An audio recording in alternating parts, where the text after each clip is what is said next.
A very good afternoon to everybody again. We are now live on YouTube, and everybody who's joined us online, we are very glad that you're here with us for the inauguration of Samavaya 2025, KJ Somaiya Institute of Management's annual International Multidisciplinary Conference on Business and Management. It is indeed a proud moment for KJ Somaiya Institute of Management to host such a prestigious event. The education partners for the conference are EMLV Business School, University of Applied Sciences Upper Austria, and DHBW Stuttgart. Our journal partners for the conference are Sustainability Accounting Management and Policy Journal, Business Perspectives and Research, Asian Academy of Management Journal, International Journal of Global Business and Competitiveness, and Journal of Indian Business Research. The title sponsor for the event is State Bank of India. We thank all of them for associating with us for the conference. We request all the dignitaries on stage to unravel the compendium for Samavaya 2025.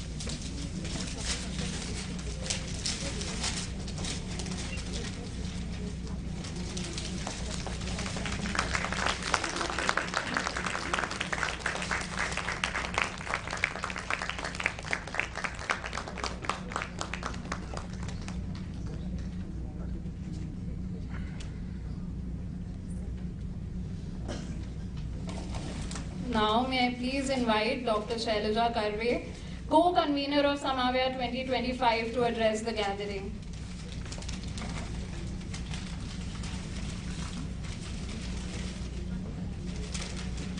Thank you everybody for your wonderful presence here. Samavaya means coming together. All of us are together in KJ Somaiya Institute of Management to explore the theme Purpose-Driven Leadership, Disruptions and Imperatives, and its varied facets and nuances. On behalf of the Samavaya organizing team, I welcome you all, the dignitaries on stage, the delegates of Samavaya, colleagues, research scholars, and we look forward to interesting deliberations in the tracks that are starting from today afternoon, 3 p.m. onwards, and tomorrow morning. We hope there's a lot of exchange of ideas, and at the end of the conference on the other side, we do take up this area seriously and a lot of work in the upcoming years. I wish each one of you all the very best and an enjoyable time during the conference.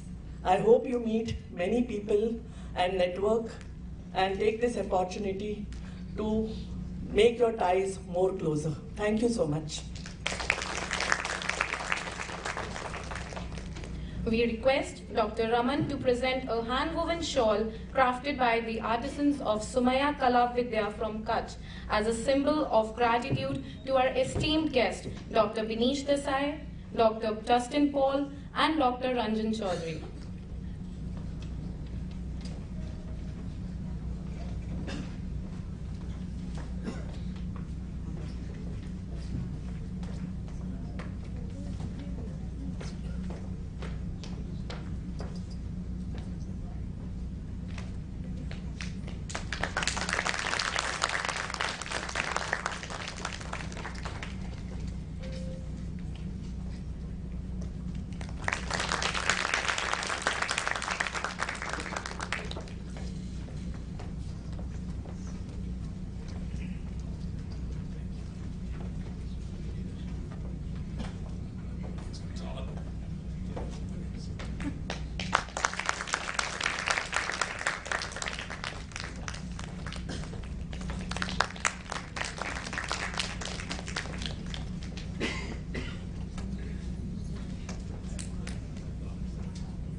Thank you. We have the honor of hearing from our respected Vice Chancellor, Professor V.N. Rajashekharan Pillai. So, please.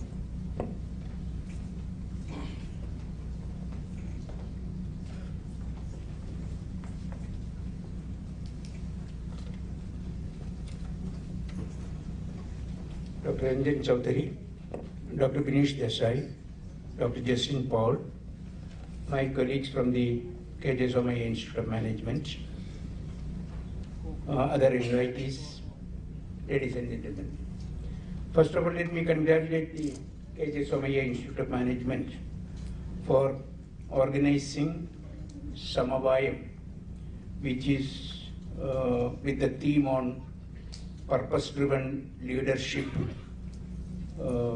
disruptions and sustainability initiatives.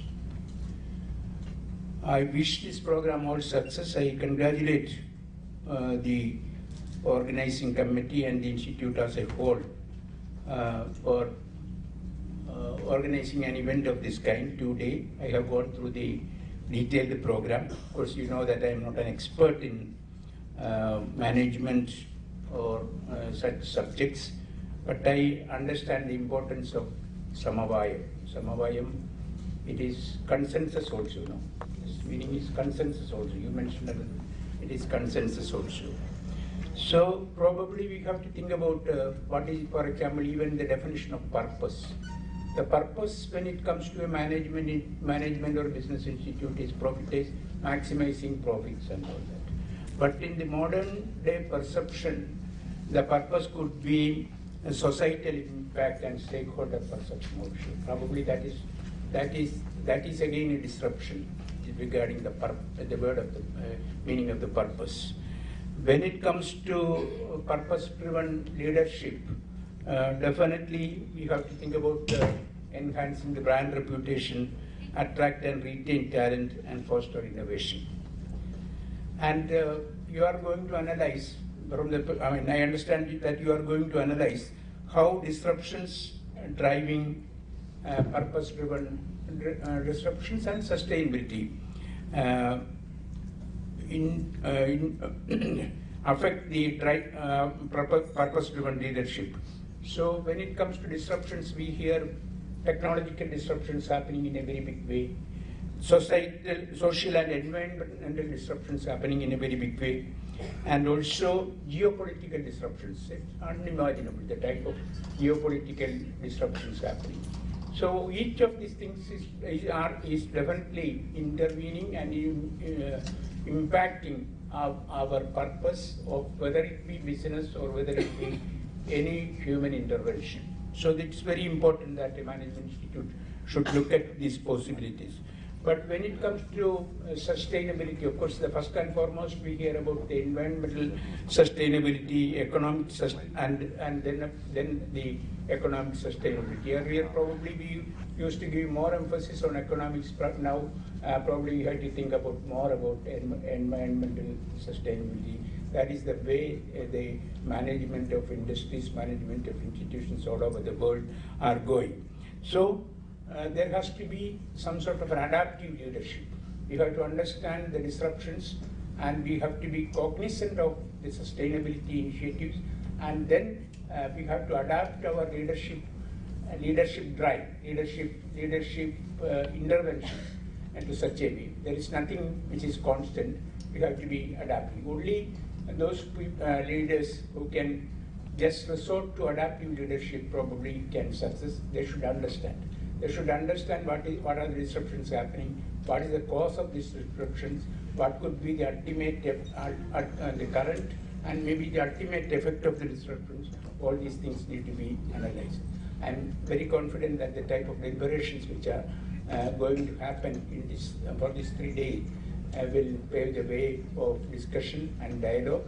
And let me wish this program all success. Let me, on my personal behalf and on behalf of the university, extend a warm welcome to the distinguished guests. Once again, of course, I am meeting in the new year. It's the first function I am addressing because I was also not keeping well. So let me wish you all the very best for the new year, both in work and life. Thank you very much. Thank you, sir, for your encouraging words and for your constant support in all our endeavors at Somaiya Vidya Vihar University. We now invite our director, Dr. Raman Ramachandran, to share his valuable insights and officially welcome all the participants to Samavaya 2025. Thank you so much. And I really want to extend a very warm welcome to the very distinguished members on the dais, including our keynote speaker, Dr. Binish Desai, then Dr. Justin Paul, Ranjan Chaudhary, and of course our Vice Chancellor, and my co-convener on the dais, and especially those of you who have come from outside of Mumbai, outside of India to attend this conference, and my own colleagues and the students who I see quite a number of them here, both enabling this whole program and also here to listen to it. So as an institute, this is our effort to kind of transition from a very function-specific seminars that we used to have in the past to a more thematic kind of conferences where different functions can come together in the spirit of our value of collaboration. And also this is what the world needs today. No single problem can be addressed by one individual function. It is really the multidisciplinary approach that will solve these problems. And specifically to address the theme, and I know our Vice Chancellor already addressed it briefly, but for me, this is about the whole business world, particularly from the academician side, started with Milton Friedman's statement that the business of the business is business, meaning that business should focus purely on profits and nothing else, to now saying that that is probably not the right thing to do, and we probably have incurred enough problems in the world by that pure kind of drive for profits, and what is more important is profits with purpose. And it is also an undeniable fact that no business can exist without profit. So we really need to figure out a way to make sure that we are able to drive profit with a purpose. And why is this purpose so important? Today, if you look at the world, it is full of humongous problems, from inequity. In our own country, the level of inequity, while our overall GDP has been growing, the Gini coefficient has perhaps one of the highest, meaning that we have huge amount of inequality in the society. Access to healthcare is a big problem. The whole environment, and you'll hear more about the waste kind of culture and the plastic pollution and what some of the individuals are doing about it from our keynote speaker. But all these things, we cannot leave this to be addressed by the government, and we cannot certainly leave this to be addressed by NGOs. And I think historically it is shown that entrepreneurs and businesses actually contributed tremendously to the society, and it is now very important to start thinking, and I think we are not pioneers in this. There have been quite a number of people for the last 20 years been talking about this whole objective of combining profits with purpose. So that is the whole drive behind coming up with this particular conference theme. And I'm really happy that we have a young leader who really has a tremendous purpose. And at the age of 10, he started to think about this purpose, and has since then been living this purpose, and that is none other than our keynote speaker, Dr. Binish Desai. He's going to talk about, he's a man with a purpose, he's a leader with a purpose, who is making a huge kind of impact in his own way. So I'm really happy that you have agreed to inaugurate it. We could not have thought of a better person to actually come and give a keynote speak for this particular conference. I'm also very delighted that we have some very distinguished academicians of Indian origin who have had global impact. Professor Justin Paul and Professor Ranjan Chaudhary here with us. You will also have the privilege of hearing from them.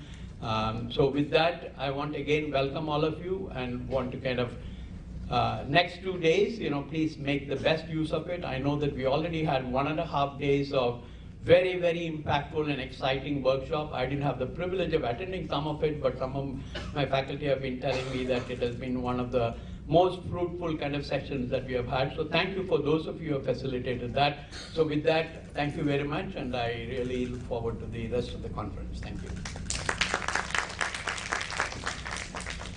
Thank you, sir, for your kind words and your visionary leadership that continues to inspire us.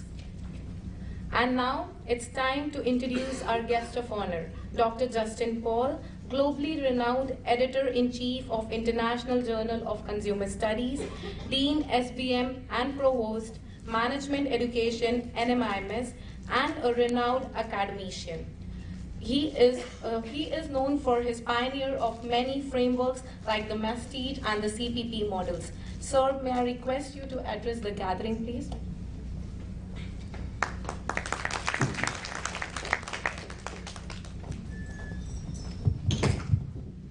Respected Vice Chancellor, Professor Pillai, Director, Professor Raman, Dr.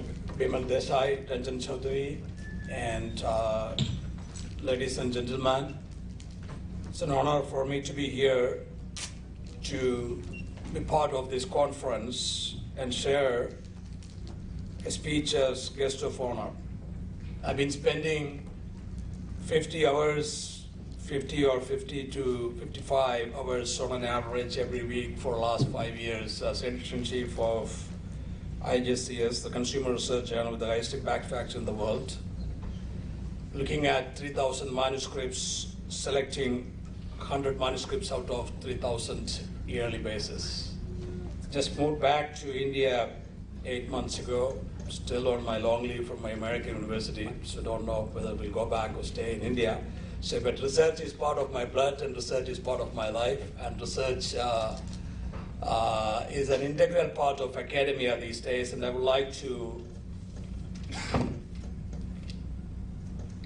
highlight that academia has two sides, teaching on this side and research is on the other side, and research is getting more and more importance in countries like India these days, with many business schools offering monetary incentives and considering research publication as mandatory criteria for promotion and recruitment, and including national agencies giving a lot of importance, like NIRF giving 30% importance for research and publications. The catchphrase in the academia these days all over the world is publish and prosper, or publish or perish. This has resulted into a lot of changes with some positive and some negative aspects.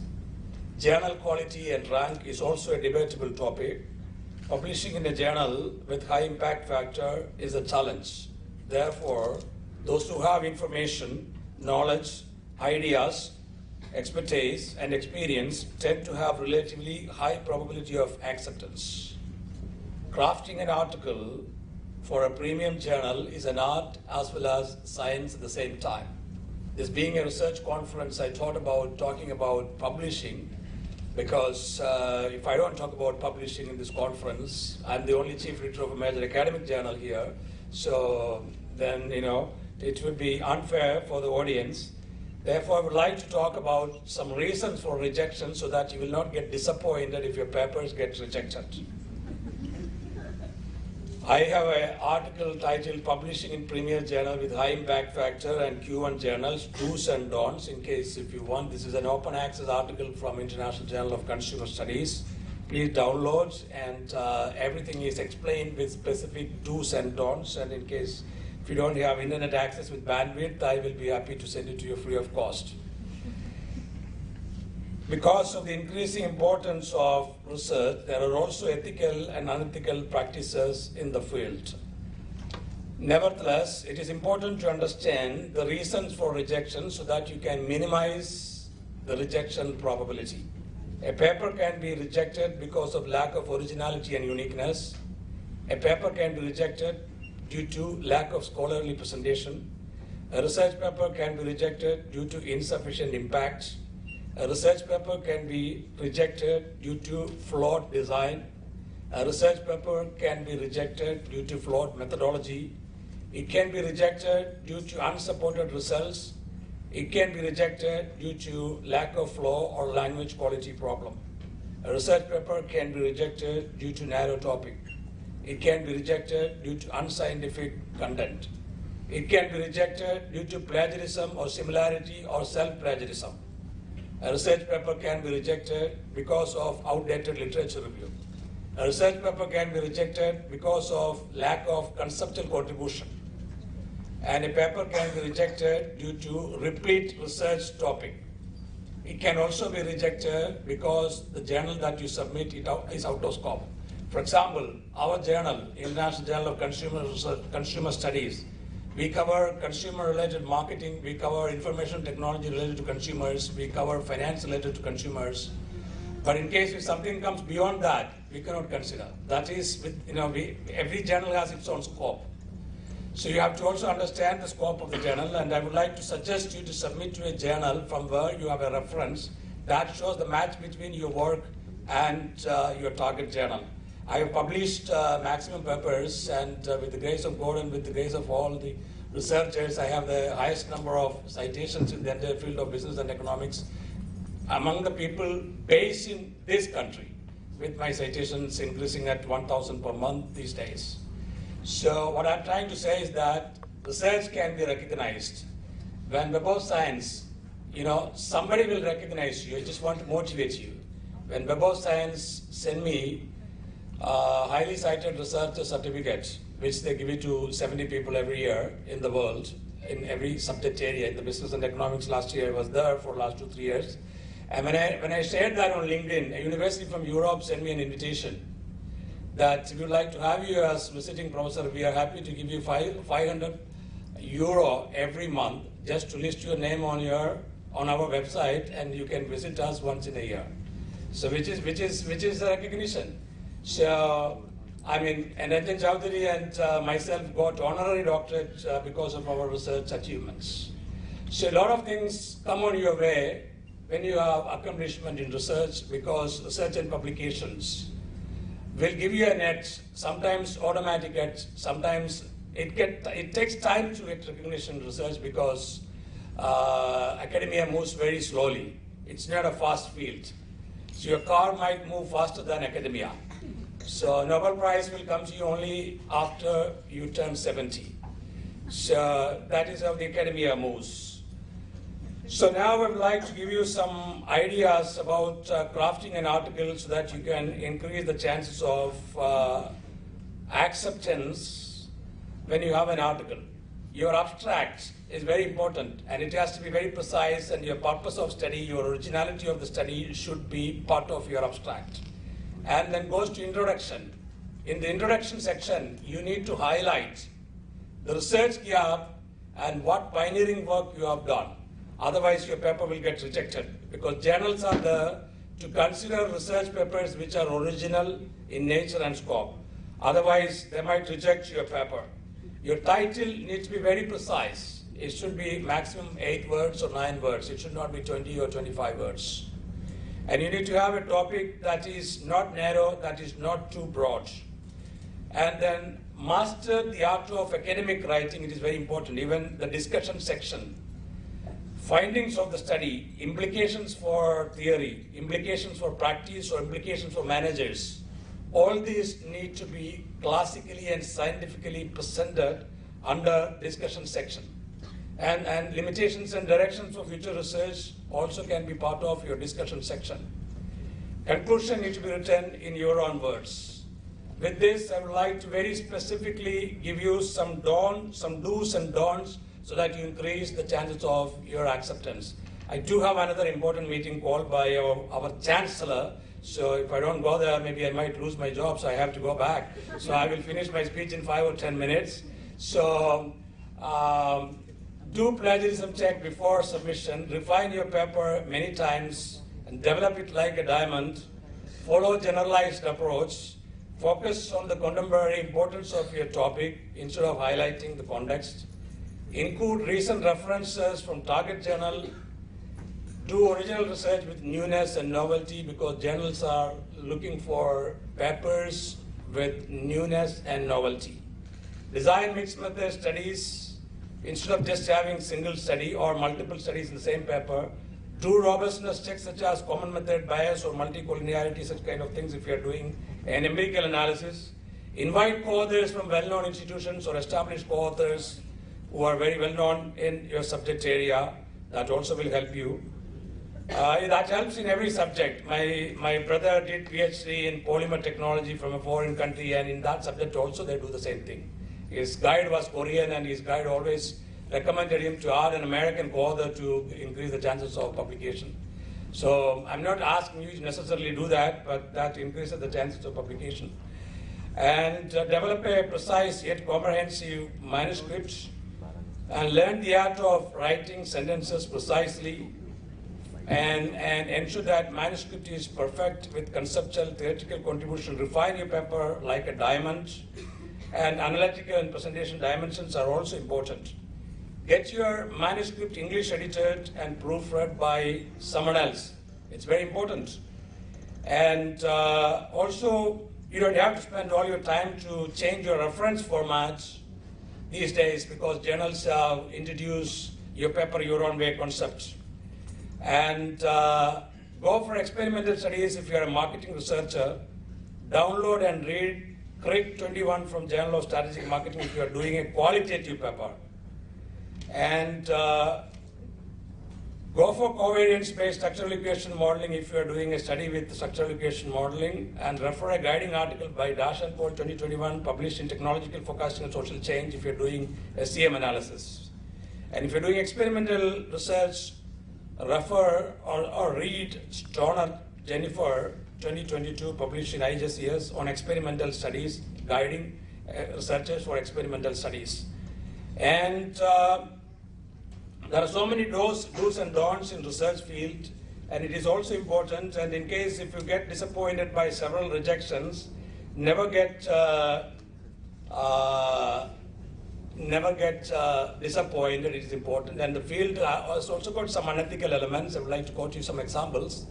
Ensure that you submit a paper only after refining, otherwise your paper can get retracted after publishing. Recently there were some retractions in our field in many stalwart, so-called stalwart authors got many retractions in business and economic subject area. Even one of the popular Indian editor based in UK lost his job overnight because of some unethical practices. So even an IIT Delhi professor was terminated by Elsevier overnight from his chief editorship of a Scopus listed journal, Scopus Q1 journal. So because of unethical practices. So we have to be very careful, and we have to also avoid vandalism. I'll tell you, I was born and raised in Kerala, and there is an IIM.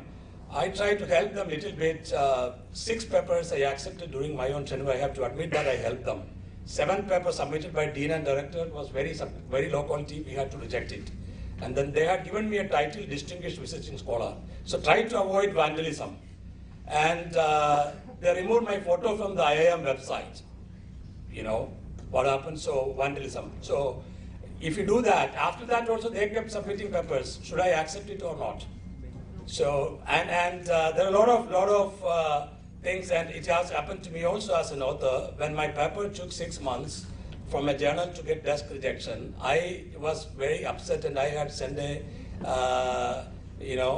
kind of concerning email to the editor, and that editor did not like it. Never send angry email to people. That will not help you. It is important to maintain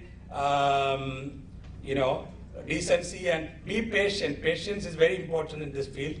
And there are also incentives. Don't try to bribe editors. I'll tell you 2 examples. When IIFT introduced 10 lakh rupees honorarium for authors, one of the assistant professors sent me an email.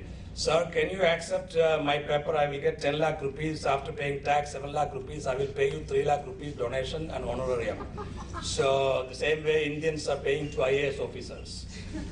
And it's also happening with them. Then another LinkedIn message I got was from UP that all my father's side relatives are vice chancellors and all my mother's side relatives are judges. If you have any court cases in UP or MP, I will settle in 2 months, and you accept my paper in 2 months. You want to be vice chancellor in UP and MP, I will also, my father's side relatives, including my father is a VC, and I will appoint you as vice chancellor in UP and MP in 2 months. So there are a lot of unethical elements that try to avoid this kind of thing, but ensure your paper like a diamond, and try to submit. And another thing which I would like to say, when you go for this kind of conferences, human relations are very important. There's also an academic journal called Human Relations. I did not understand the importance of human relations very much. But when European Accreditation Agency EQs came to our school, I was the one who hosted them, and I had a chance to have dinner with them, with the Amsterdam Dean and Newcastle Dean, and then Amsterdam Dean's co-author Theo happened to be my very close friend, and Theo was visiting professor in my foreign university where I was teaching. And I told him about Theo, and then the Amsterdam Dean took a selfie with me and sent it to Theo on WhatsApp, and Theo replied that I know him for last 20 years. And then the Dean Amsterdam told me, oh, you are Theo's friend, and Theo is my best friend too. So even if you are, so Theo is sending you this message, and that means that, and you are heading this school in Bombay now, and I cannot go back to Amsterdam without giving you EQ's accreditation. So what I did, I just maintained my rapport with Theo for 15 years. And that helped me to get EQ's accreditation. So human relations, the judges, the same thing happened with Newcastle Dean. I told him that your professor, they have a professor named, Greek name, I don't want to name her. So, and she's my friend and she's my co-author also. Then he said that, oh, she was on the recruiting committee that recruited me as Dean at Newcastle. So that helped me as well. So then he told me that, so now you are friend with her, that means I have to help you. He also told me the same thing. So if you have some kind of human relations and friendship, people will help you. Otherwise, people will not help you. I was a faculty with IIM for 3 years. At IIM, my IIM pass-out graduate, my student, he had a toxic post in his company in Bombay. And because of toxic post, he was looking for a change. And then his classmate helped him to get a better position in another company with 60% pay hike. That is also an example of human relationship. Maintain human relationship, try to maintain friendship with maximum people. It is not easy to maintain human relationship with everybody because some people are toxic. So, but try your best, that will help you. That will help you in research as well. Thank you very much.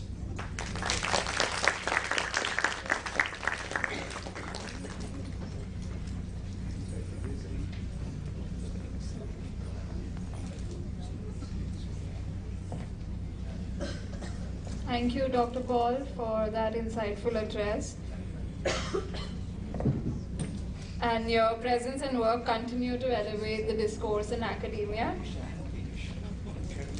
Everybody, it's now time to introduce our keynote speaker for the conference, Dr. Binish Desai, an innovator, environmentalist, and a change maker, known as the Recycle Man of India.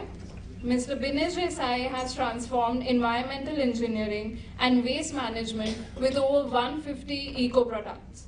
He is recognized globally and even honored as Forbes Asia's 30 under 30.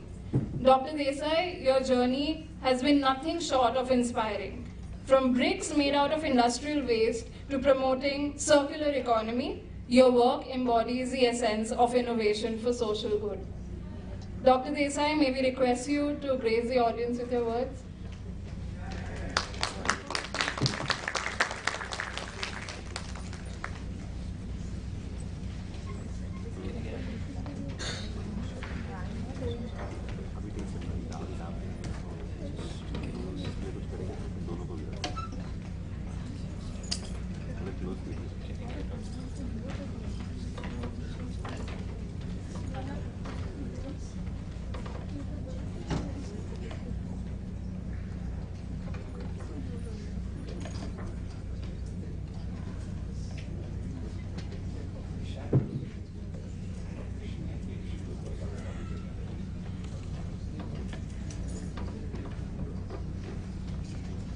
Good afternoon, everyone. So I'm gonna, first of all, thank you so much for inviting me here. And I'm going to talk about something that we see every day, yet we ignore most of the times. Something that I really enjoy and I see it as clay. We're gonna talk about waste. But before I start, let me ask you a question. What do you think is a waste? Can anyone raise this and answer this question? No one? Well, let me tell you. Oh, go ahead. Something that is not useful. Correct, something that's useless, right?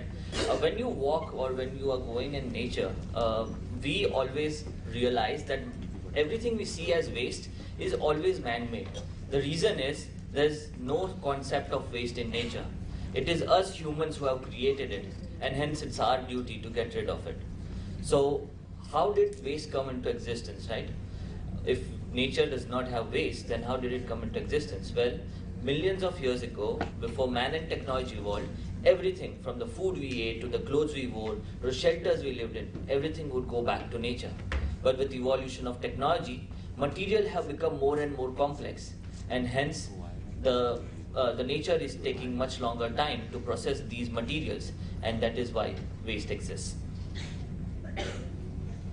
Well, before getting in, just let me brief you as to what my particular area of focus is in terms of the waste, because there are many different types of waste. There are three major divisions, obviously solid, liquid and gas.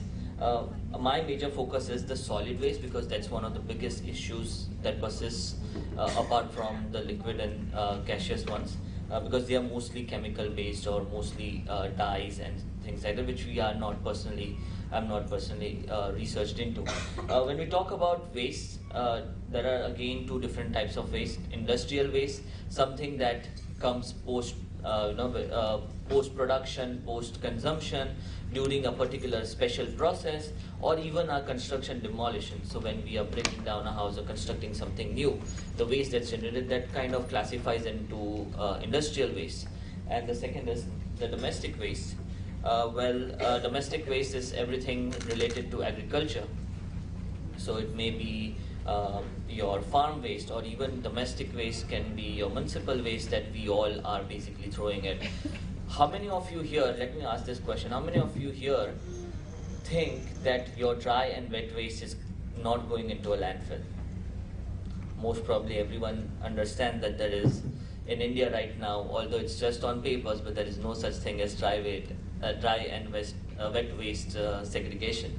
So that's also an issue. So all these are something that we cover, apart from also the biomedical waste, which was the PP face mask that led me to WHO also recognizing me for my works. We're going to talk about all these things and the works that I have done and what you guys can actually do towards our environment. So I'm going to divide it into all these three parts. And let me first walk you through as to what the existing practices are, right? Landfilling, the most common thing, something that's extremely negative, something that's an environmental burden, yet the most commonly used factor of recycling.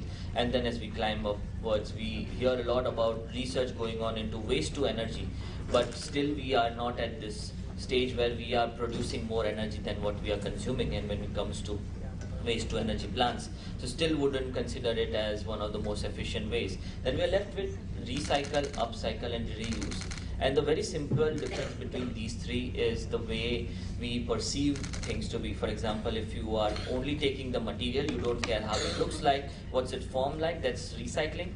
If we talk about upcycling, it's basically the material and its features. For example, converting a tire into a chair, or simply reuse means taking your glass bottle, which you are taking milk from, and using it for storing grains or anything else. So that's reuse. Now, the most common thing that we hear every day, right? Circular economy, the trend of the hour. But what exactly is circular economy? And are we really in that phase? Are we really circular? Well, the answer is no. So where are we? Well, a lot of fast fashion or a lot of these industries, and right after the Industrial Revolution, we all were in the linear economy. So simply we were taking the raw materials, manufacturing, consuming, and after post-consumption it was a waste. Where we are today is actually the recycling economy, which is very simply, we are manufacturing, consuming, some of it is going back to waste, some of them is actually getting segregated, recycled and back into the stream. We are still at, I would say, 40% of our recycling economy. But where do we have to reach? What do we envision? It's called the circular economy, where manufacturing happens, consumption happens, but it's also repaired, returned, reused, and recycled. And that is, if you see the cycle, there is no such thing as waste. So going back to nature is what we have to achieve, and that's only when you may hear, oh, we are completely circular, oh, this is that, but until unless it's analyzed on these parameters, it's something that it's still lacking and we are still in the recycling economy. Why are we in India talking about it? Well, India is the 6th largest producer of waste, with more than 44,000 industries producing 21,000 tons of waste daily. I'm just talking about the industrial waste. I'm not even talking about domestic waste. That's like throwing 12,000 cars into the landfills every day. Imagine how much quantum of the waste we are generating, just the industries. Something that we all connect to, we have beach cleanups, we talk a lot about segregations, cleanup drives. Essentially what we are doing is we are taking waste from one place and dumping it elsewhere. So that's not getting rid of it, that's just relocating the waste. And why is it so? Why landfills? How many of us here start our day with sipping a cup of coffee and reading a newspaper? Raise your hands. Do you ever think what happens to that newspaper after you are done reading? Well, most of us give it to our raddiwalas, right? And our thought process stops there. But what we don't know is paper may be recyclable if you do it in your house, recycling in your house. Paper is not commercially recyclable. So your raddiwala will take the paper from you, send it back to a paper mill, where in the best case scenario, the world's best paper mills will convert only 60% of that paper into brand new paper again. The rest of it ends up in the landfill in the form of sludges, the form of pulps. The reason so is because it's not commercially viable for them to de-ink it, and hence the de-inking sludge happens. And that's also the reason why a lot of the products which we wish they are recyclable are not actually commercially recyclable. And there's a very simple formulation. When the processing cost and the cost of logistics, which means taking it from your house to the processing part of it, is less than the value of the product, then and only then a product is commercially recyclable. If not, it's as simple as you can make a house from a brick of gold, but that does not mean it's going to be viable for you to do so. So that's why we have landfills. So what did we do? Why am I here? How did I become the recycle man? Well, I started a lab of converting all these waste into eco-economical and social innovations. And I have founded 3 companies. The first where we are Reartham, where we are doing all sustainable projects. Then comes Ida Ecodeco, where we are doing sustainable products. And then last is Eureka, where we are doing Make in India technologies for the globe. So these are 3 things, and what do we do about it? Well, our approach to, as you saw, the circular economy, our approach is very simple. There's no rocket science around it. It's simple 3 steps. Identify, segregate, and process. When I say process, it has to be a balance of all these 3 things, which is social impact, environmental impact, and also economic impact. Sir, in his speech, did mention about the profits aspect of it. Sustainability is one of the biggest key. A lot of times people ask me a question, oh, you are into sustainability, you are doing something for the environment. Oh, it is, you're doing a social work. Well, the answer is, it is a social work. Yes, absolutely, social welfare is very important. But until and unless a product is not going to earn profits, or it's going to be self-sustaining, till then the product is not going to be. I can do charity at my own time, but if I need people to join it, it has to be somewhere viable, and not just in terms of profit. If a product is going out there, it has to be also economically viable for the people or the end users. So this is something that we do. We identify what and how much quantum of waste is being generated. We specifically segregate that waste and create products and projects around it. Let me walk you through my journey as a 10-year-old. I was a 10-year-old sitting in front of a TV, and my favorite cartoon was Captain Planet and Dexter's Lab. How many of you here know about these cartoons? One of the tagline of Captain Planet was, Captain Planet, he's our hero, gonna take pollution down to 0. Still stuck in my head and still relevant even today when we talk about sustainability. So as a 10-year-old, that stuck in my head, and Dexter's Lab being my favorite, I always dreamt to have my own Dexter's Lab. So I started experimenting in my house, and in fact, although this is my first break, actually this is not my first invention. I invented a machine because I just learned about evaporation and condensation, and I saw my mom in the kitchen, and I designed this device where the water vapor from the kitchen would actually be converted into water for gardening, and that was my first invention. And most of you know the story of how I ended up making the first brick, but let me again reply. It was at the age of 11, I was sitting in a classroom and a chewing gum got stuck on my pants. The class is going on, so I didn't want to disturb the teacher, and I took a piece of paper and removed it and kept it aside. Well, after the class got over, I forgot about it. So by the time the school was done and I was about to pack my bags, I realized that that piece of paper and chewing gum had hardened up. So again, me being a curious kid, went back home and decided to do the exact same experiment again. And that resulted in this first brick. Although it does not look like a brick, it looks like a roti, and it's pink in color because I added my mom's talcum powder to it. So that's how that crazy scientist and the science around it started. And my curiosity started to come. The way I realized that this could be used as a brick was that same year when I learned about the word slums and the negativity that surrounded it. So in that fashion of helping the environment and my superhero, I said, I want to make world's most cost-effective house. And that's how my journey started towards making the house. And at the age of 16, I decided that I wanted to pursue this as my career. By the time I'd already done my research on how to make the world's cost-effective house. And I told this to my family, and they first thought that I had gone crazy, and they laughed it out, saying, oh, why do you want to work with waste? A 16-year-old, and you being a bright kid, you are supposed to be a doctor. And coming from a small town, working with waste was a taboo. So I said, well, that's something that I don't relate to. So I left my house with only 1,600 rupees in my pocket, and I started my company. Although today's in the new startup era, we all imagine startups to be like, big lavish offices, hundreds of people working under you. Well, that's not something that I started my startup as.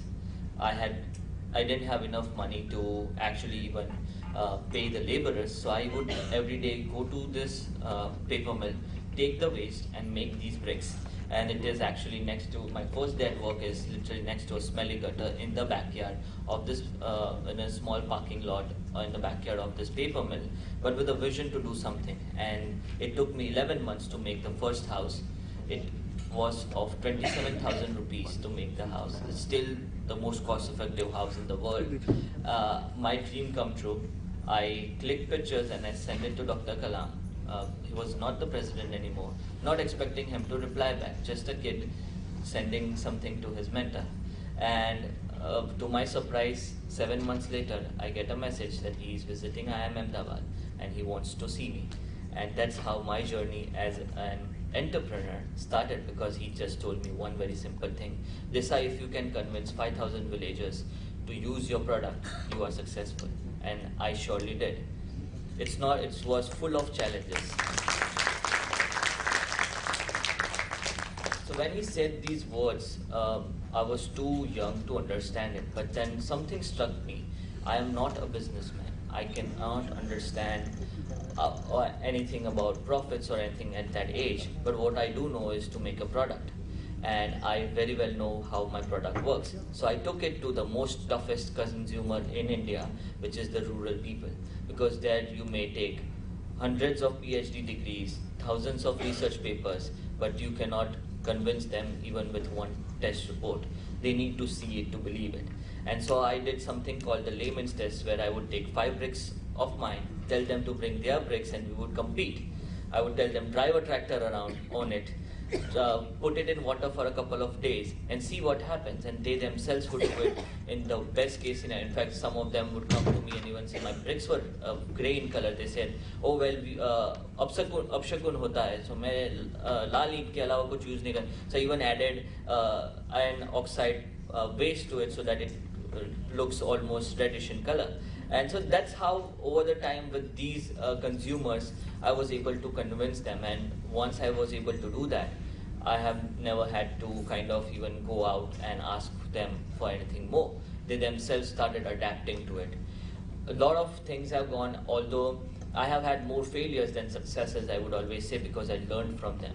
And I was even at one point, when you read my book called The Recycle Man, there's also an incident where I was at a gunpoint from one of the mafias, a brick mafia and a waste mafia indeed, and I was only 21. So I understood exactly how not to do things, and hence what we are doing is at Reartham, at eTech Group, we try to create products around one of the most simplest things. I'll give you examples of innovation.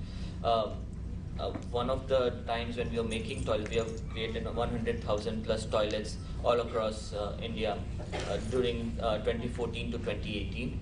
I was building up a toilet at one of the locations, and this middle-aged guy came to me and he said, "Bhaiya, आप इधर toilet पे आप नीचे tiles मत लगाना." So I very weirdly asked, "Why are you saying no to that?" Well, he replied to me and said, "जब तक मुझे घास लगती नहीं, तब तक मुझे होती नहीं है." So that kind of made me realize that it has to be even not just creating infrastructure, but also creating a change within the system itself.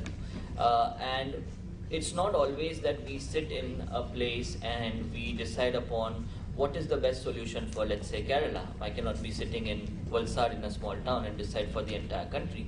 It has to be locally driven. It has to be grassroots driven. Very simple innovation I will talk about is, again, we were building toilets in a hilly region. And we realized that for the past 15 years, no one was using a toilet there, although the government had made a lot of toilets, but no one was actually using them. So we asked them what was the actual problem. So they said, well, when everyone, whoever makes the toilet for us, even if it may be even the best toilet you make, it gets clogged up after a couple of weeks. So we were wondering why was that scenario, and we were just trying to figure out what it was. Well, we realized in a hilly region, the fecal matter is very fibrous, and hence the P-trap, which is designed entirely for India, did not actually focus on that very simple innovation or very simple problem that if it's a fecal matter of a very fibrous group of or a community, it will not pass through that trap. Well, a very simple, what I proudly call it as jugaad, we took a 4-inch pipe and we fit between the commode and the P-trap, and it worked well. Now we have around 1,200 toilets built in that very same region. So innovation does not need you to have a degree. It can be a very simple, or common sense is not that common, but innovation can be used or solved through that common sense. And that's something that I have always learned over the time. So what is Reartham? A very simple thing I would tell you is Reartham is all about biomaterials and creating circular projects, closed loop projects for our clients. I'll be walking you through a few of the biomaterials that we have created and few of the projects that we have conducted. But we do everything from taking care of the waste which was ending up into a landfill to even designing zero waste or carbon neutral movie sets. So in our materials library, I have invented around 217 eco materials from 148 different types of waste that we have identified. We call it as our waste and material library. I am in the process of making the world's first museum of waste, where it will be an open access for all our, everyone, including you, all the locals, everyone, all the faculties to come down there and actually experience and experiment with waste. Because it's waste, we consider it as a treasure and we are using it as a raw material. So hence, that's what we do at Reartham. It's a big library of biomaterials and we constantly keep innovating. Let me walk you through a few of my craziest yet most commercially viable products. This you see is an air filter from a company in Delhi, and it has the Delhi smog, the infamous Delhi smog. And we have converted them into these flooring tiles which are being used in various houses and industries. So what was a waste before is now a treasure. What was the waste from bathtub manufacturers are now these road pavers. These are stronger and than the conventional pavers. They do not use any concrete, or they don't use any cement per se, and they are stronger than the conventional pavers. Supari industry is a very big industry in India, and it also generates a lot of waste. The fiber coming out from that waste, we are actually making pet beds from it. So this is one of the cats, Stanley, for our client, and he's actually using this cat bed very nicely. We all go to movies, but we don't realize what happens to our popcorn buckets or our Pepsis. Well, we are actually making, for one of our clients, we are actually making those trays and other crockeries for them, made from the waste collected from that same theater. So the idea is about creating a closed loop system where the waste that is generated by that particular company or a brand becomes the treasure for that very same thing. Here you can see an example of textile waste. All the textile industrial sludges are actually being used to make flooring for different industries. And our very own human hair from salons. We did a project of Eco Salon where we actually converted the hair collected from the salons into furnitures for that very same salon. So there you see a piece of furniture made from the hair collected from that salon. A lot of people come, when I talk about this, ask me this question, but usse to wigs banti hai, usse to brushes bante hai. Well, the only thing is that happens in large metropolitan cities. What about, imagine a small town of Valsad, who is going to go and collect it? You know, remember that formula of logistics and the processing? That's what we are trying to do, is instead of having one huge factory, we are trying to have multiple small factories all across India which are doing the specific task of recycling. As I spoke about making movies, zero waste and carbon neutral, well, we are very proud that we were the first very recently to actually get a EMA Gold Seal. That's the highest standard of sustainability for movie industries, and we actually were the first in the world to recycle 60 tons of an entire movie set that was made out of POP and other materials, and we recycled them into toilets that were actually donated to a village. So hence the problem which they face of dumping it actually became an asset for that the villagers. And we just don't do about making these products, we also actually analyze and audit end to end each and every step. So how many flights someone had to take, how much of carbon emission was actually gone into the entire production from the day it came on the set to the end, and we analyze it and we do a very systematic offsetting, but it's not the offset that you can buy, it's the offset you have to work towards. So that waste, and when we analyzed that entire system, we were actually carbon negative through this particular project. Now I will talk about something that started off as my dream and now is actually a brand, Ida Eco Decor. Let me talk about actual person who inspired me to do so. Let me talk to you about Tina. Well, I was making again toilets at this village, and this woman came to me and she started fighting. आपको समझ में नहीं आता, I cannot afford to build a house or maintain this house. How will I maintain this structure?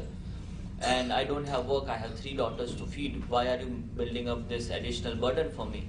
Well, that got me an idea that if these women cannot come to our centers, why not take the centers to them? And that resulted in our micro-social enterprise. Initially it was called the Ecolite Studio, and when it became a brand, it turned out to be Ida Eco Decor. This is a top view of one of the centers we run in a locality. The women, they are not our employees, they are actually our partners. They take their own sweet time, we give them a particular task, we train them, and in their own sweet time they can get together at this particular center within their vicinity or within their locality itself and create these products, and then we'll collect them, and that's how we are actually processing them. So I do not believe in something when we say women empowerment. Well, women are already empowered. We just have to enable the empowered. So I call it as enabling the empowered by giving them additional skills to be able to create something. We have had many success stories during our initial projects. In fact, we have same Tina who was upset with us actually as one of the founding women who leads into training other women to be entrepreneurs as well. So right during COVID, this is one of my most emotional and one of my biggest achievement. in my lifetime because in COVID, I got a call from a doctor in Bhiwandi itself, so very nearby to here. And she said that there is this red light area in Bhiwandi and the women there are dying because they don't have money. The handlers have left them to die by themselves and they don't have any money and they are looking for something to do. So could you help us? So we decided that we'll take this Ida Eco Decor Women Empowerment Center to the premises of this red light area, and we called it as Project Green Light. And boy, we actually started training these women, and actually they were able to leave what they were doing and join us. We started in a very small room right behind a small temple, because that was like the safest space without the handlers attacking us or trying to disrupt us. And we started training them. We started training the kids who were not going to school there, who had left their studies right after 10th standard. So we started training all of them, and this first photo you see of the first product, so that was actually the first product that came out of that center. And I decided that I want to be the first customer to actually buy that product. So I gave them money, and the lady started crying, and she said, "Ye meri zindagi ki pehli mehnat ki kamai hai." And that particular product, that first product, and everything we do is still the biggest achievement for me, and nothing can bar that.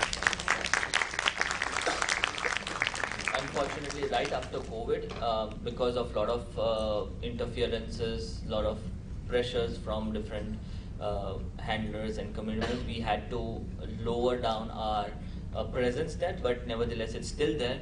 We still do a lot of projects with them, but under support of the local police, and we do a lot of limited edition products with them in a way where, although they are giving less hours, they still get a large amount of the material or the large amount of profits that they can get.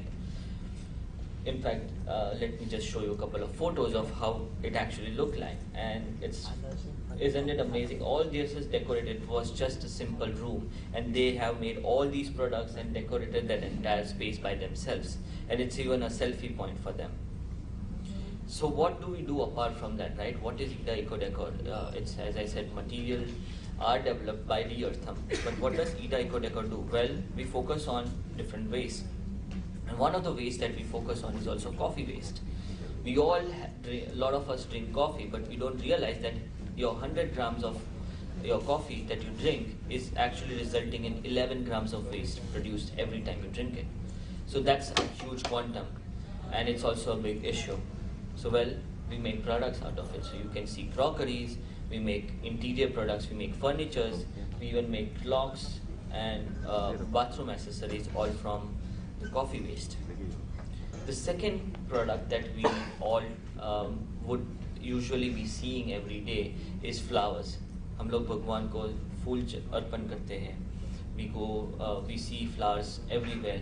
But what we all are aware about is it's the agarbattis that are getting made from it, right?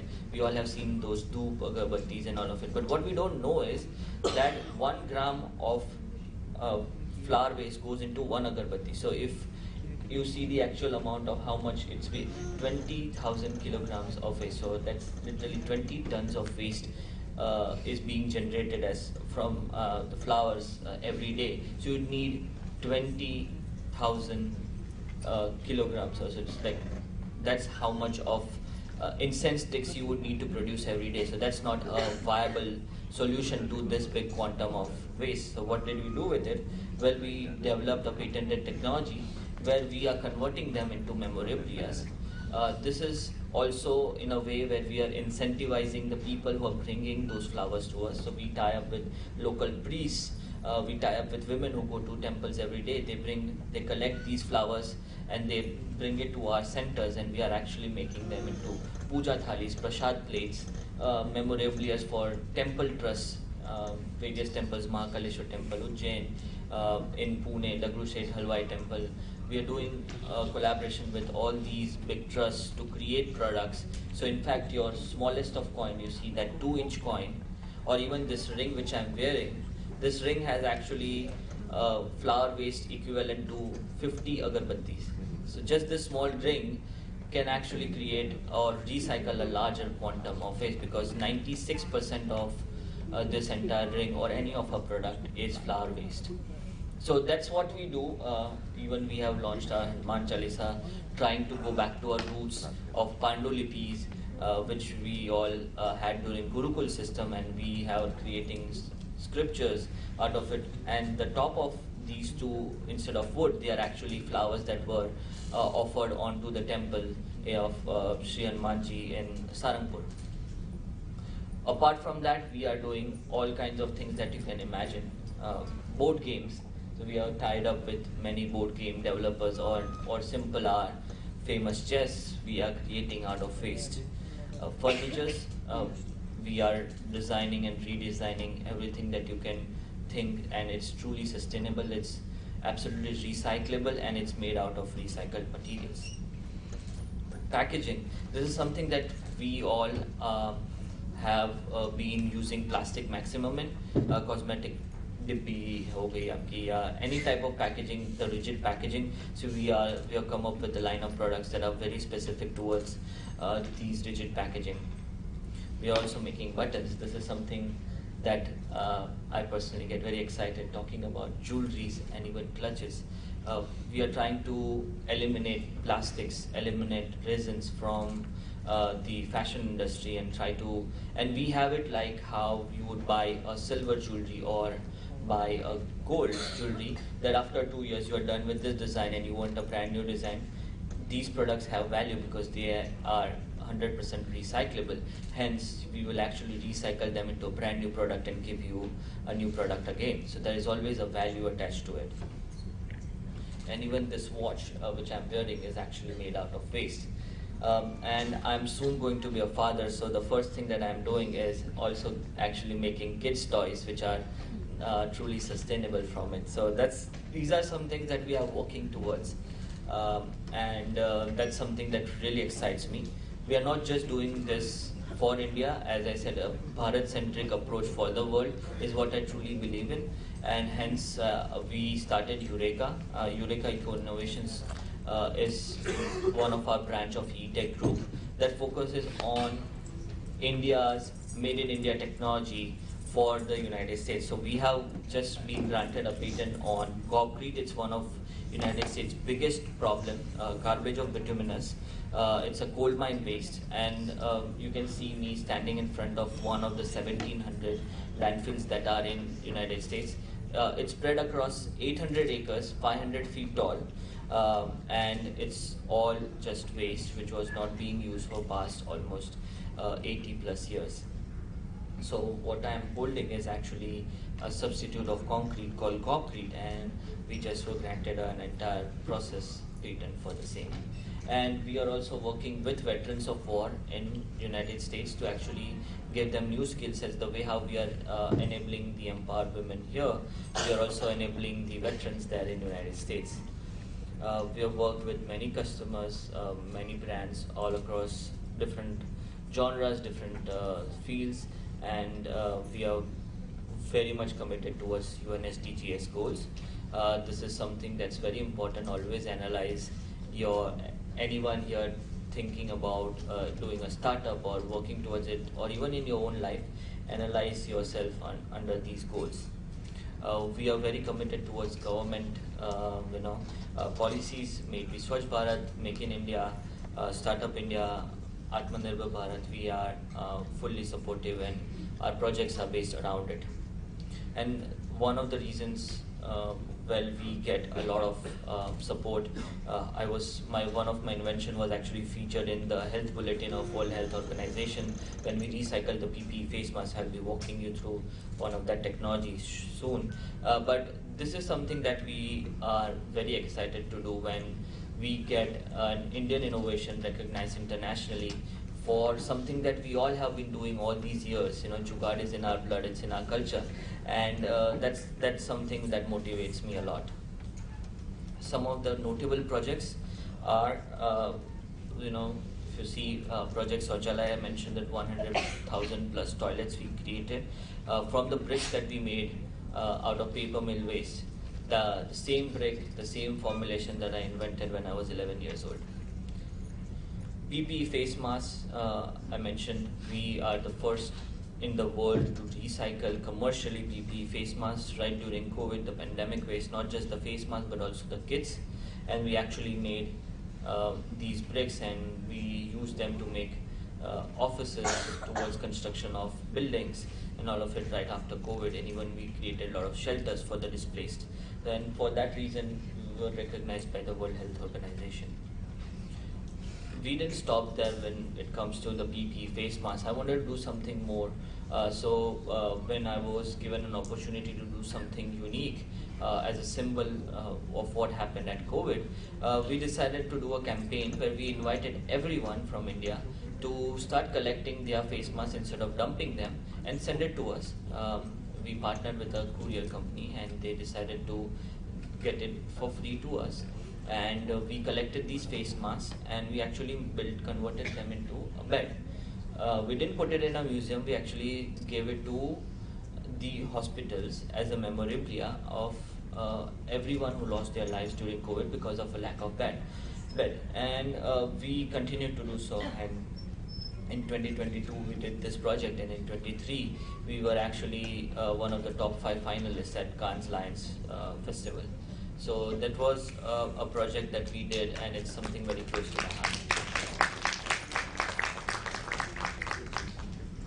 Lantana Camara, how many of you here are visitors or trekkers?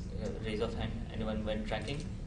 Well, this would be one of the most familiar plants to you, the invasion of the infamous Lantana Camara.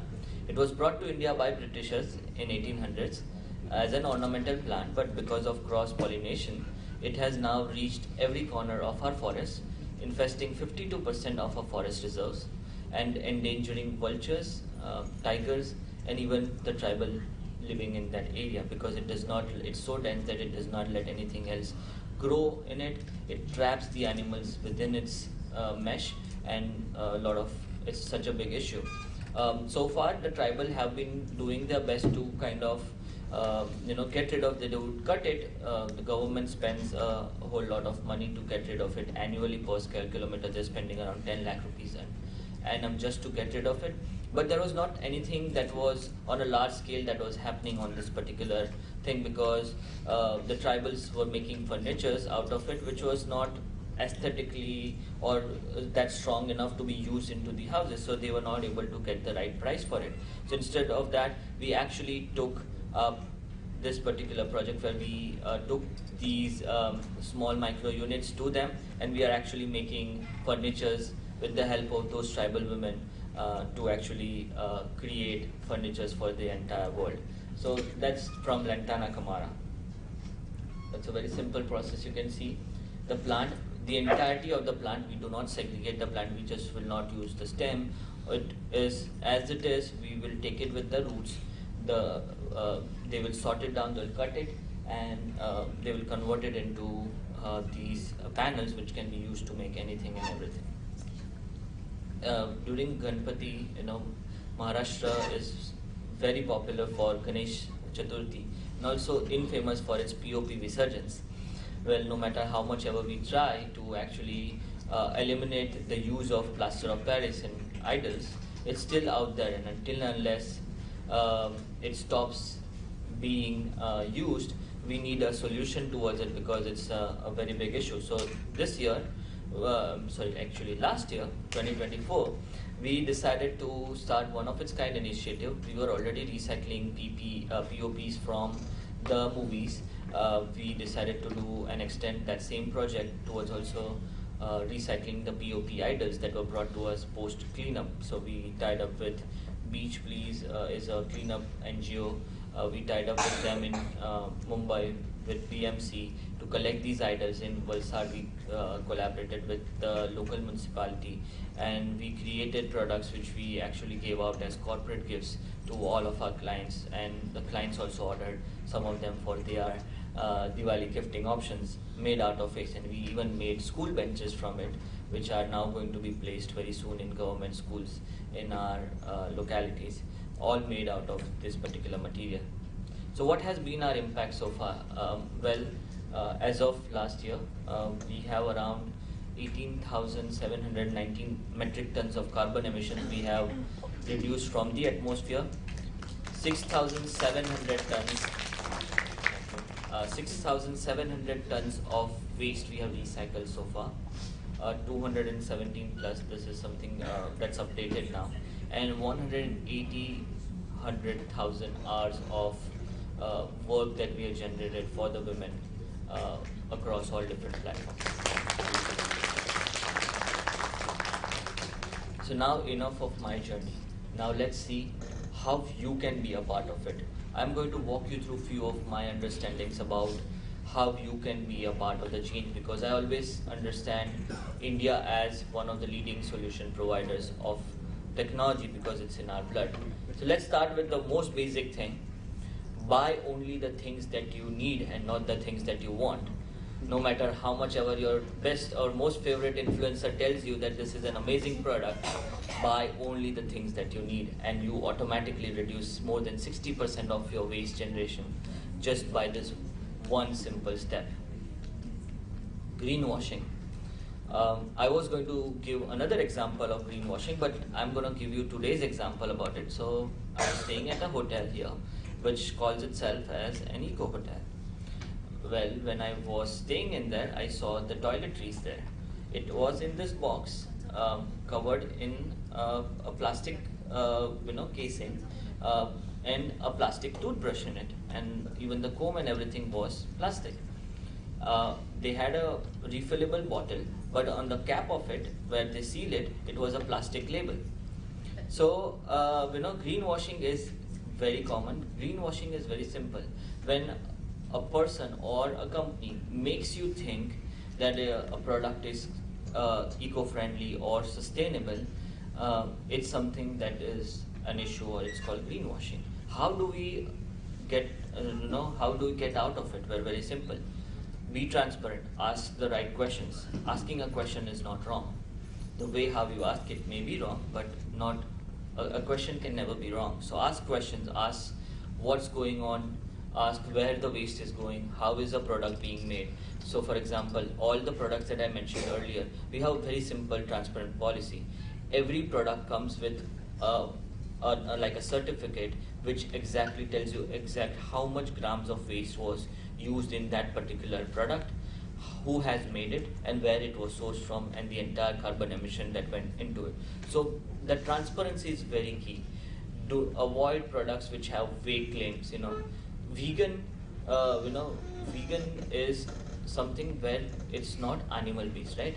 But every product cannot be vegan. If someone tells me that this glass of water or this glass is has a tag of vegan, it does not make sense. You don't need to have a vegan certification to tell glasses non-animal based. So always stay away from fluzy labels or somewhere where they are very vague.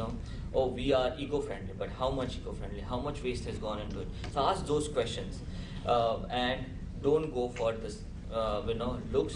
Go for the substance. Read your labels. Very important thing.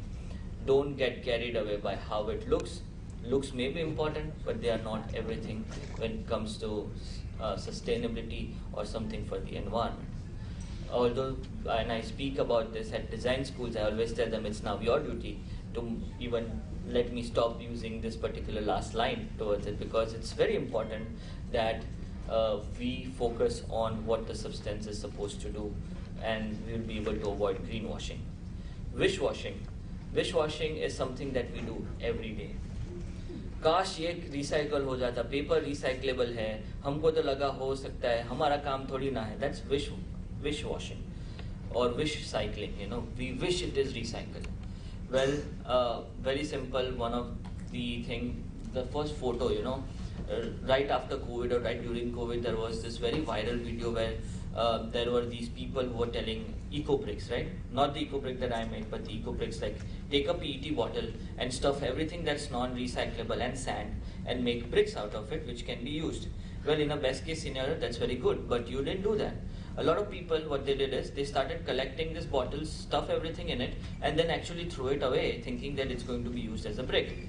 Well, it started to blast for the first time because heating up. Second thing that it did was it actually it took away a lot of work from the manual scavengers, because they are all these scavengers or rack pickers, they actually are only purely using these PET bottles for their income, apart from aluminium and other valuable things. But when you started doing this, that particular product became completely useless for them, and hence it was a big issue. The second common thing that happens is cardboard se bana hua pizza box. This is something which a lot of international people understand, because pizza is a very common thing. Greased pizza boxes, we wish it is recycled, but it's not actually. So greased pizza boxes, your recyclers eventually throw it into landfills, because it's very difficult to remove or recycle that grease that's on there. So we do have a technology that we have employed for that. So we with a couple of our partners, we are actually recycling the pizza boxes in a couple of cities in the United States. But that being said, we wish, and that's what. So stop wish washing or wish recycling. Actually try understanding what the end use is, or what the end case is. And before I say something, a big tribute to all our mothers, because they are the biggest recyclers in the world. And there are not just 4 hours, there are 8 hours. Refuse to use things that are not eco-friendly, or refuse practices that are not related to your instinct related to the environment. Reuse everything that you are doing, use it again. In this world of fast case, try to use things that are still working. So buying things that you need is very important. Rethink our practices. When you go back home today, rethink where are the small steps that you can take. It may be time consuming to begin with, but it's not, time never stops, but if the earth changes, we all will stop breathing. So that's very important. So rethink your choices, rethink about alternatives, reduce, reuse, refuse, repair everything. As I said, our moms are the biggest recyclers, because we all have a story of our favorite t-shirt becoming a pocha the moment it's torn down. We live in a house where we have bag of bags, so go back to our roots. We are a country where jugaad is in our bloods. I keep saying that. So go back to our roots, see how in our ancient times how people used to live, and you'll get the solution right there itself. When we talk about sustainability, the true meaning of sustainability, and this is something which will be very important for you to take back, is it's a balance. It's a balance of 3 things: environmental impact, social impact, and economic impact. If you focus on any one of them without balancing the other 2, it's going to be an imbalance, and that's never going to be sustainable. So every time you do something, analyze yourself on these 3 parameters, whether your product is doing good for the environment, whether it's actually creating an impact, and whether it's actually going to sustain over the longer course of time. And that's a very important key for you to take back. And for all those looking for something motivational, as I said, I failed many times, so I have learned to give a formulation. Although I will never call myself successful, because my definition of successful is the day I don't have a waste to work with is the day I will call myself successful. So with that, I want to say that observe a problem around you, observe the nature. Failure is the key how to not to do things. Failure is the key towards solving a problem. Learn from your failures. Just because you're failing, there is this very, Coldplay is coming to India. There's a very famous song, just because I'm losing doesn't mean I'm lost, So that's a similar thing. Failure, learn from your failures, learn from your observations, and solve. The only way you can solve is all these 3 above, and one very big key thing which we need to focus on: collaborate and not compete. Bring together your ideas, your observations, your expertise, and help someone not to repeat that same mistake again, or just saving time, because time is very precious at this moment and the earth needs it. So we all need to come together. So do not compete, collaborate. And Jugaad. One of the most favorite photos which I say when someone asks me, how can you tell what was happening in ancient times? Well, this is a photo, actually a documentary which you can find on YouTube. It's by Bimal Roy. It's called Tins for India. It's from 1941. And it went on to win many accolades. But it's actually simple short film just talking about how Indians use those canisters of oils and tins for various purposes. So you will see this man walking, taking water. Some of you were actually storing grains in it. We still do that today, and we proudly do that. But somehow, over the course of time, we started feeling like shameful about it, and I don't feel that we should be. I think with the existing world, we should proudly say that we are one of the first people who had recognized sustainability way before even sustainability was coined. So that's Jugaad for us, and I see India as a leading solution provider of zero waste technologies where we make locally and sell globally. I call it as Paryavaran Sthir Atmanirbharta. And with that, I want to open the questions to you guys to ask me those questions. And I want to say that I'm very excited. If you want to know more about my journey, you can definitely read my book, The Recycle Man.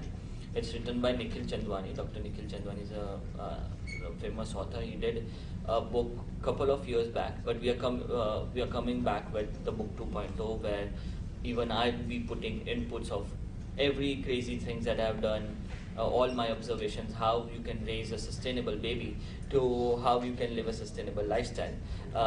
Not going by the conventional ways, but how you can actually analyze it. So I'll be putting all of that, and very excited to share there's also a movie that's being made on my life and works. It's going to be world's first movie that's centric towards waste and its solution, because you see a lot of documentaries, you see a lot of short films happening, but there was no Bollywood mainstream that had happened before. So very excited about that coming up, and I think that will help a lot of people understand sustainability, that it does not need to come from big lavish spaces or an AC dome. It can come from a very small town, from a 10-year-old who went on to become the Recycle Man. So thank you so much for inviting me. I think I'll open the mic for the questions. Can I get a stand up a second? Stand.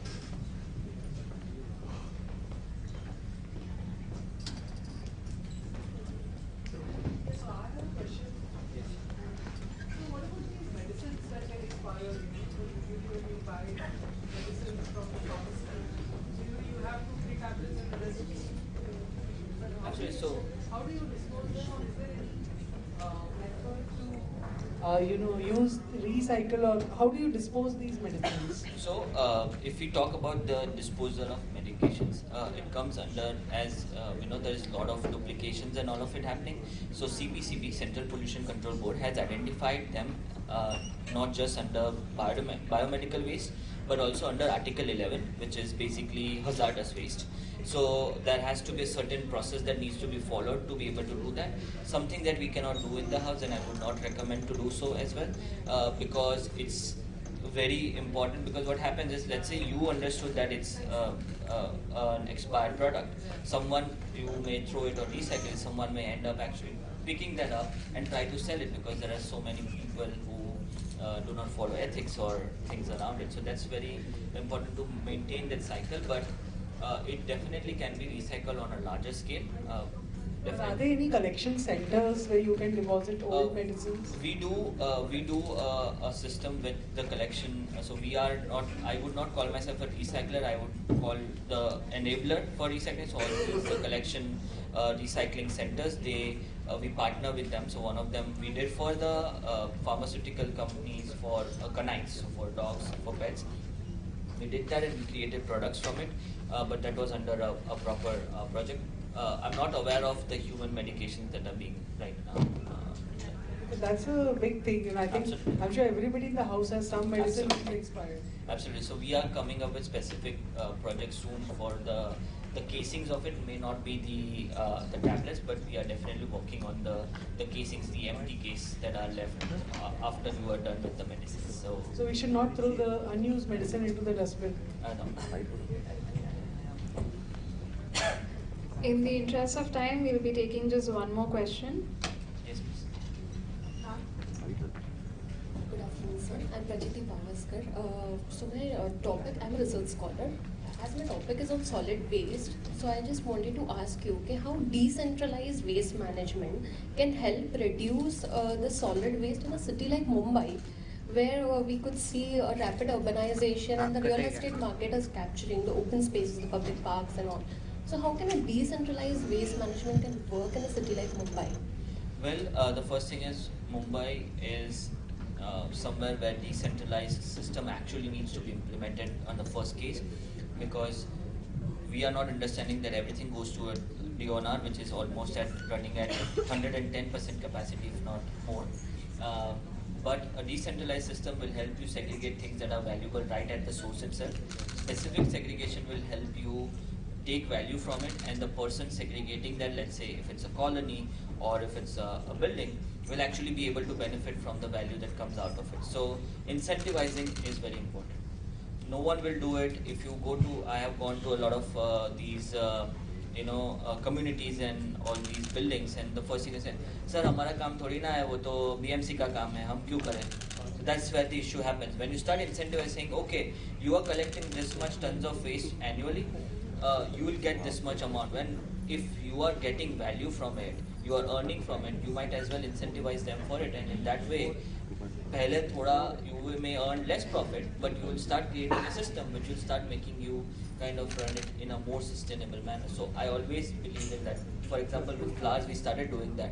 We incentivize every woman who brings it to us, the flowers, and now my cost of segregating is zero, because it's already coming as a specifically segregated product, and I'm able to create value from it, and I'm able to save money through that segregation, which I would have to do on a very large scale if I had to remove a very small thing from a big heap.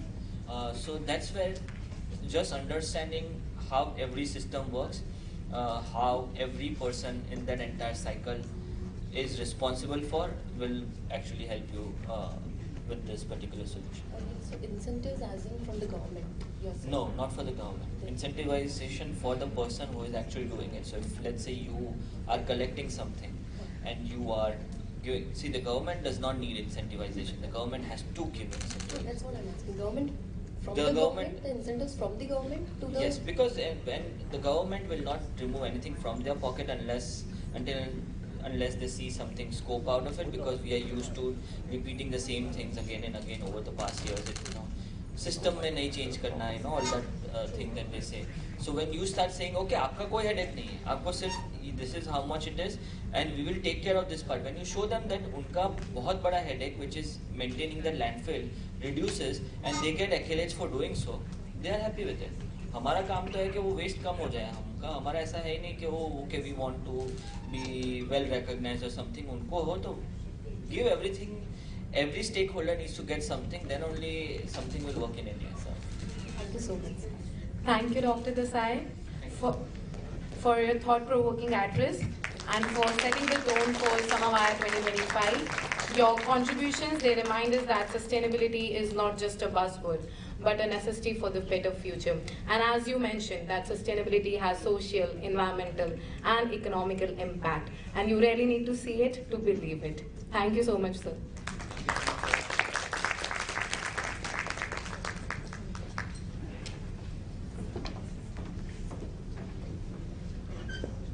May we now invite Professor Ranjan Chaudhary, one of the advisory members of Samavaya 2025. Professor Ranjan is the director and a full-time professor of digital marketing business at EMLV Business School. We truly value our academic partnership with EMLV Business School with Samavaya. Thank you so much. It's very difficult to speak when everybody have addressed already and you know everything. So I am in a situation when I go to class and I start the PowerPoint presentation, and ये तो मालूम है kind of attitude looks. We know everything, so I have to say something different. First of all, my sincere heartfelt gratitude to Dr. Desai for your wonderful insight, and all my sincere appreciation. I'm always in deep respect for people who create something, who innovate something. So please accept my sincere appreciation and gratitude. It's wonderful, and I have 3 takeaways from you, which I will tell very candidly. The first takeaway is you talked about to me, what appeared to me is choice. When there is no choice about the generation of waste itself, you gave us a situation, an imagery where you have been transforming thousands of metric tons of waste into something which is very useful for the humanity to make the world a better tomorrow. So I really loved, and I'm going to carry forward this idea about how we are transforming choices of human beings, the first thing. The second is hope. You showed us hope. Because as we transform this, you showed off Tina, you showed us of numerous other characters from your travelogue in your journey, who have transformed ourselves into better human beings. So we constantly nourish this hope and aspiration. That's very important for us. So thank you so much for guiding us as academicians, as teachers, as researchers into this idea of choice and hope. The third thing is probably in conjunction with my good friend Justin and yourself, is about the impact, is how we create more impactful ideas. So Justin gave us a little more cautious approach where it was just immediately after Justin's speech, I was discussing with your Honorable Vice Chancellor, and we were talking about an age where it is publish and perish. So he talked about academicians who perished because they published, and published in every wrong way. So we should be very careful in terms of what we publish, what we preach. The point is, there is a very strong similarity that I find now in a leadership position in business school with academicians, teachers, researchers, politicians, and athletes. All 3 of these category of professionals are truly obsessed about the outcome, the finishing line, how quickly we complete a research paper, how quickly we can submit it into some journals, how quickly we can publish it, hot off the press, just released in LinkedIn, and then, the story goes on.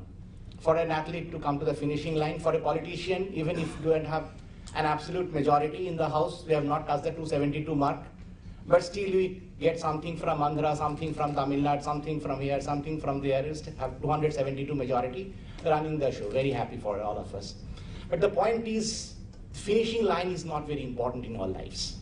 We will anyhow achieve the finishing line. What is important, and what Dr. Desai and everybody has been talking about, including the Vice Chancellor, sir, is the impact, how impactful it is in our lives.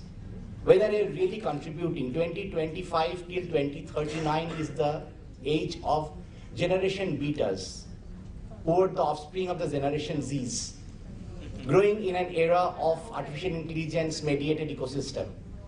So how impactful we are doing research, we are conducting our lives to have an impact on their lives, on the generation betas. I think that is what, as future researchers, we should look from.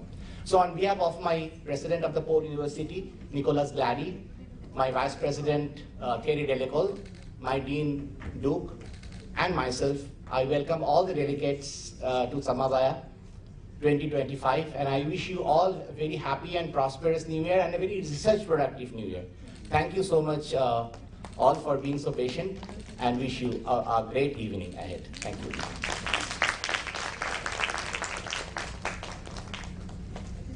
Thank you so much, Dr. Chaudhary, for adding your essence to Samavaya 2025. We extend our heartfelt gratitude to all our delegates present here today. Our title sponsors, State Bank of India, our academic partners, and the editorial boards of our associated journals for their unwavering support. Here's to 3 days of insightful discussions, meaningful connects, and the transformative learnings. Thank you all for being here, and we look forward to your participation in Samavaya 2025. Happy learning, and let the conversations begin. Thank you.